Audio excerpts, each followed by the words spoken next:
Durante el encuentro se han presentado las últimas técnicas preventivas, diagnósticas y terapéuticas, incluyendo nuevos fármacos en cada tipo de tumor, así como nuevas estrategias que mejoran los resultados obtenidos en años anteriores. Entre ellas destacan los avances en inmunoterapias, que han conseguido importantes progresos en tumores avanzados que hasta ahora eran intratables, y en medicina de precisión, que prospera identificando biomarcadores. Doctora Pilar Garrido, muy buenas. Encantada, bienvenida a este espacio. Estamos hablando de los avances en inmunoterapia nos comentaban, ¿no? Que el futuro va hacia la combinación de la inmunoterapia con otros tratamientos. ¿Está de acuerdo con esto y en qué momento estamos y cuáles son los desafíos que se presentan en este campo? Bueno, yo creo que la inmunoterapia es una estrategia de tratamiento en la cual siempre se ha pensado que debería funcionar en cáncer, porque al fin y al cabo lo que significa es que es nuestro propio sistema inmune el que es capaz de reconocer y luchar contra el tumor, pero en la práctica hasta hace muy pocos años no habíamos visto resultados. La velocidad con que esos resultados están llegando a la clínica es diferente en cada tumor, y los dos primeros donde ha venido es en el melanoma y el cáncer de pulmón.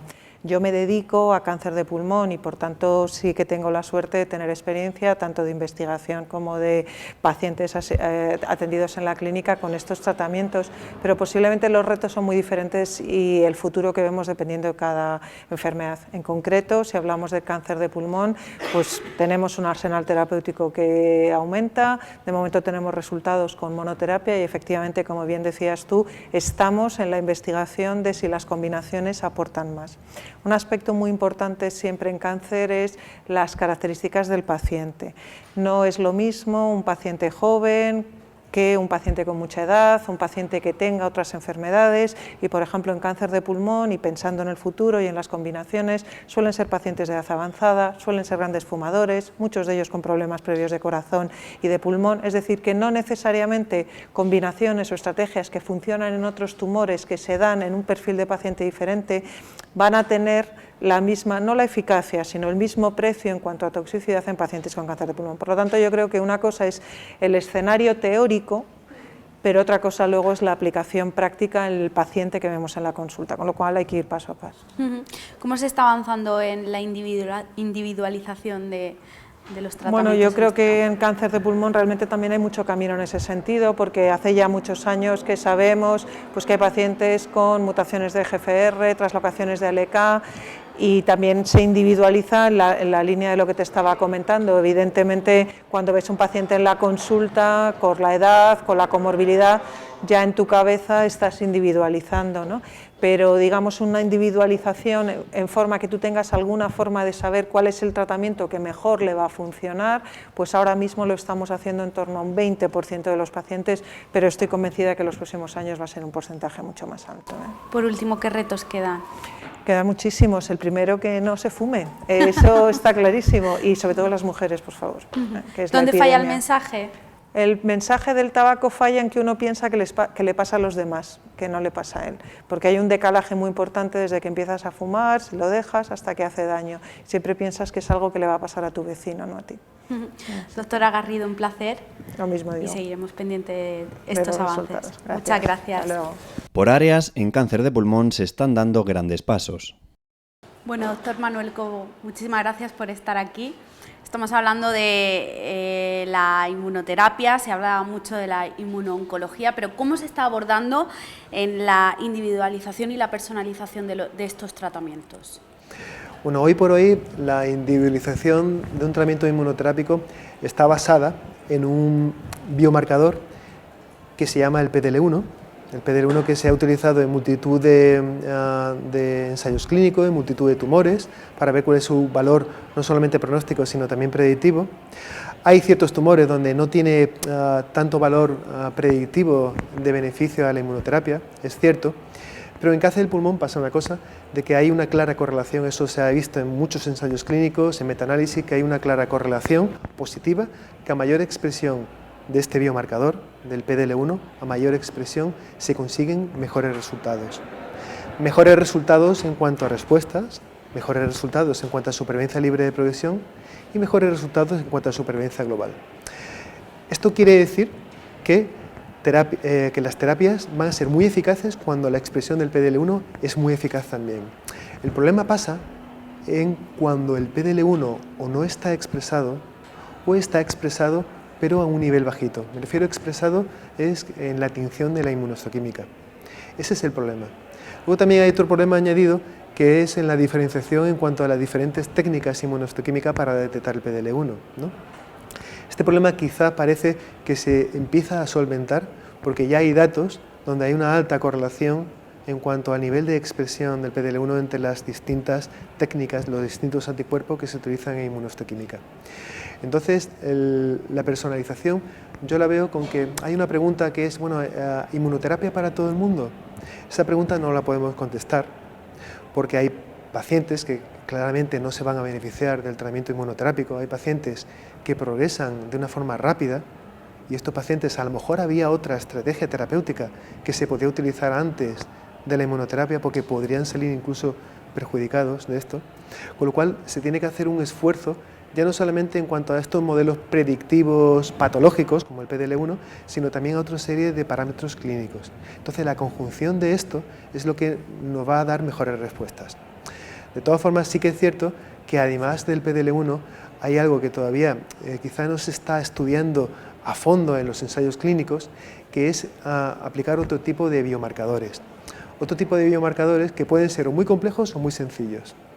Hay biomarcadores que intentan hacer análisis génicos relativamente complejos, pero hay otra serie de biomarcadores que lo que hacen es averiguar cómo está realmente el ambiente tumoral de una forma fácil. La célula efectora, como todos sabemos, para la inmunoterapia es el linfocito T8 concretamente. También hay, por supuesto, evidencia de actividad de los linfocitos natural killers o los linfocitos T4. Pero el linfocito T8, digamos, es el boina verde para la terapia inmunológica. Con lo cual hay una cosa que es muy clara, que es que si el ambiente tumoral no está bien relleno de linfocitos T8, difícilmente una terapia anti-PDL1 va a tener un alto impacto de eficacia. Con lo cual probablemente la conjunción de la inmunohistoquímica del PDL1 con una inmunohistoquímica fácil de hacer de los T8, de los linfocitos T8, sería esa estrategia mucho más oportuna, quizá con más sensibilidad para saber qué pacientes se van a beneficiar realmente de la terapia. Pero aún hay más. El futuro ya no es decir qué pacientes hay que ponerle esta inmunoterapia y qué pacientes no, sino si asumimos que incluso pacientes con baja carga del PDL1 tienen cierta respuesta, aunque haya otras terapias mejores, el futuro sería saber con qué combinar las terapias anti-PD1-PDL1.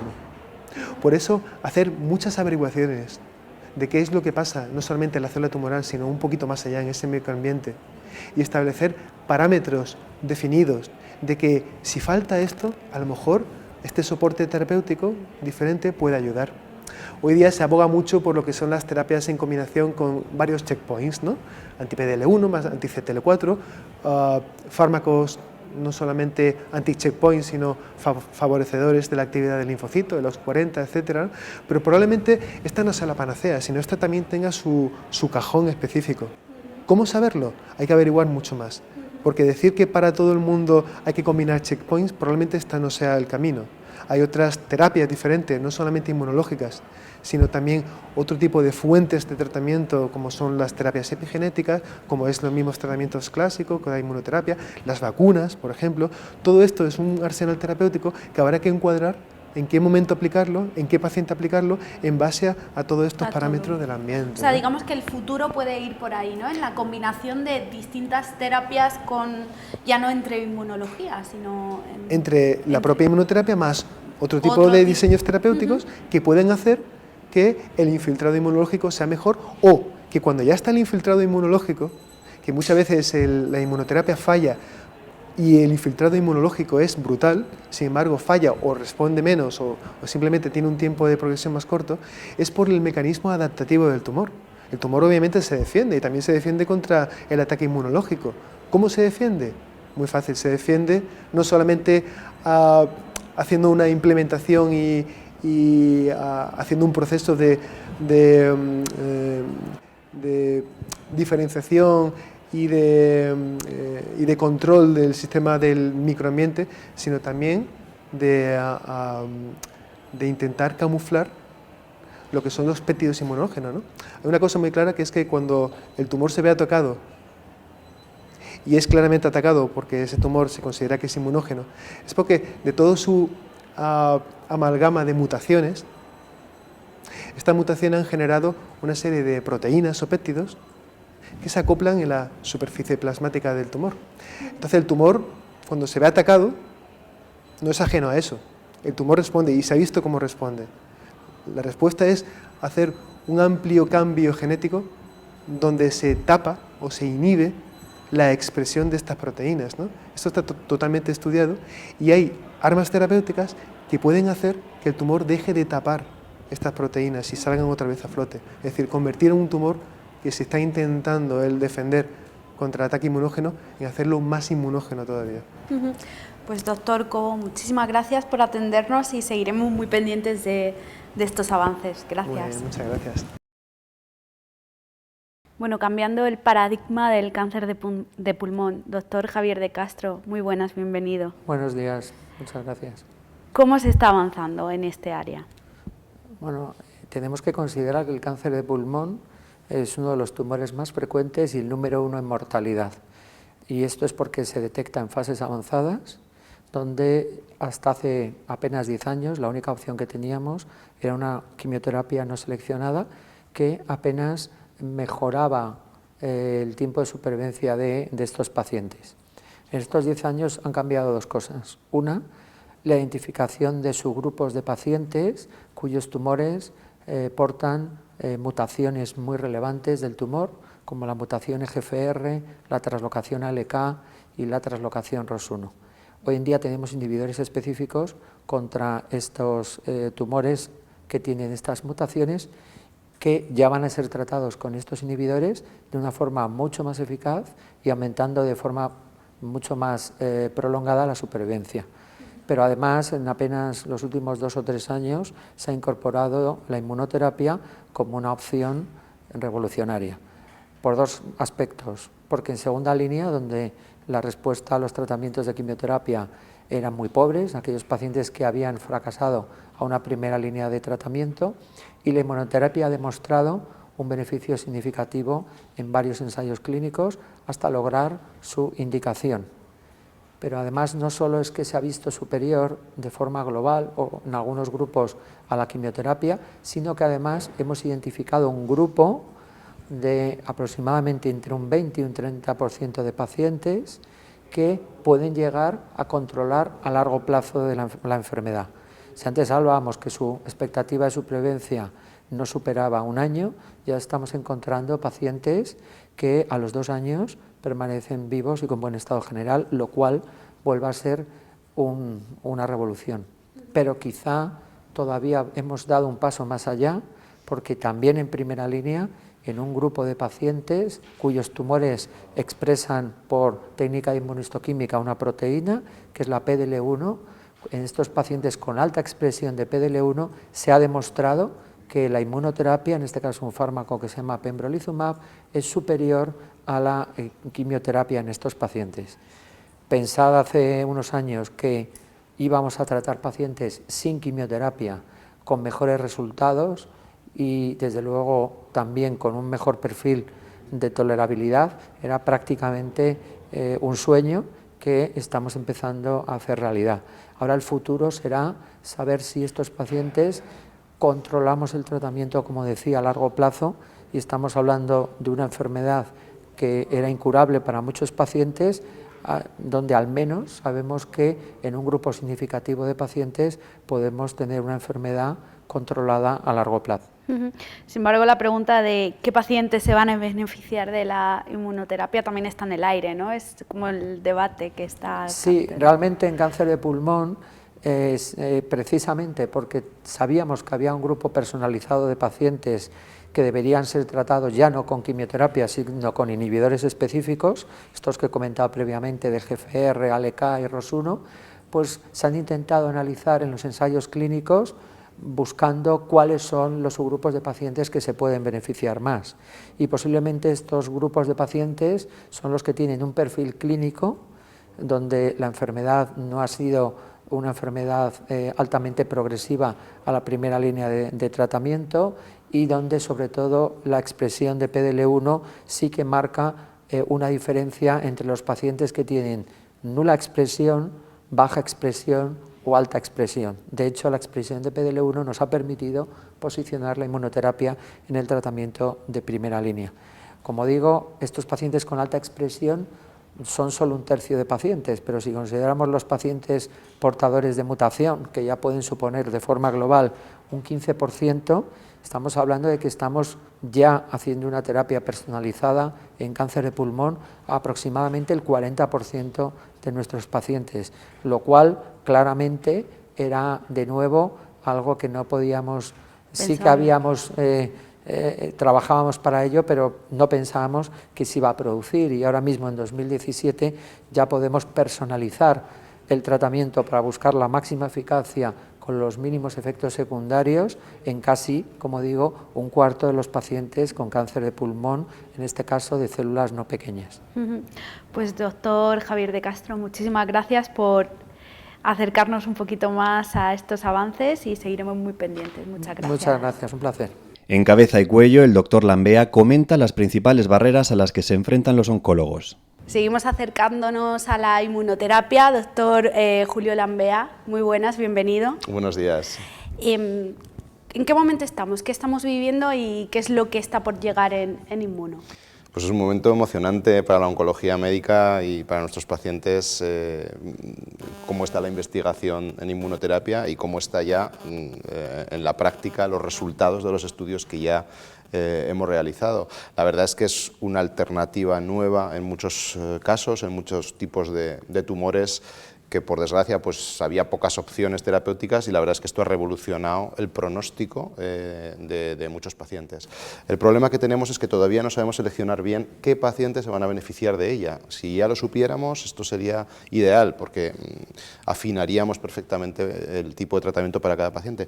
Estamos en la búsqueda de marcadores, de biomarcadores, pero aún así hemos de probar estas terapias en un grupo de pacientes que pensamos que se pueden beneficiar porque va a mejorar su pronóstico. Digamos que es uno de los principales frenos para seguir avanzando en la individualización del tratamiento a través de la inmuno, esa búsqueda de pacientes, de biomarcadores, de indicadores, ¿no? Efectivamente. Es el principal desafío, ¿no? Ahora mismo es el principal desafío, y sobre todo necesitamos pues a nuestros investigadores básicos que nos ayuden, porque PDL1 son biomarcadores pues que hoy por hoy pues se nos quedan cortos, claro, y necesitamos algo más para prever qué pacientes van a responder. De igual forma, sí que es cierto que cada patología, cada tipo de cáncer responde de una forma distinta a la inmunoterapia, y aun teniendo biomarcadores que nos orientan, los resultados en un tipo de cáncer y otro, por ejemplo PDL1, en algunos casos sí que puede seleccionarse pacientes por PDL1, en otros casos no tiene impacto en esa supervivencia. ¿Se tiende a ir hacia la combinación de la inmuno con otro tipo de terapias? Sí. Esto es algo, y sobre todo en patologías como la que yo llevo, como tumores de cabeza y cuello o tumores genitourinarios, realmente la combinación pensamos que en algunos casos va a ser más activa que la propia molécula sola, ¿no? El problema es con qué lo combinamos, y hay estudios en marcha y seguro que tendremos resultados a corto plazo, pero desde luego es el futuro presente, la combinación, incluso entre ellos mismos, entre los propios inmunoterápicos, como ya está ocurriendo en melanoma u otras patologías, ¿no? Centrándonos en el cáncer de cabeza y cuello, ¿qué nuevos avances están llegando? Bueno, pues la verdad es que en cabeza y cuello, en la enfermedad metastásica fundamentalmente, pues estamos emocionadísimos, ¿no? El año pasado, en 2016, se aprobaron 2 fármacos inmunoterápicos, los anti-PD1, el nivolumab, con un estudio fase 3, pembrolizumab, por los extraordinarios resultados de un fase 1, cosa poco habitual, pero ya la FDA aprobó el fármaco y ahora la Agencia Europea ya ha dado una opinión positiva para nivolumab en el tratamiento de estos pacientes. Son pacientes que tenían muy pocas alternativas terapéuticas, eran pacientes que progresaban a una primera línea de platino en enfermedad metastásica y no había prácticamente opciones de tratamiento. Ya tenemos, eso sí, en un subgrupo de pacientes que todavía no sabemos cuáles son a priori los que se van a beneficiar, pero en ese tipo de pacientes hay un aumento de la supervivencia global y además una supervivencia global mantenida en el tiempo, es decir, estamos consiguiendo que nuestros pacientes, los que responden, vivan mucho tiempo, cosa que antes era impensable. Pues doctor Lambea, muchísimas gracias por atendernos y seguiremos pendientes. A ustedes, de los muchas avances. gracias.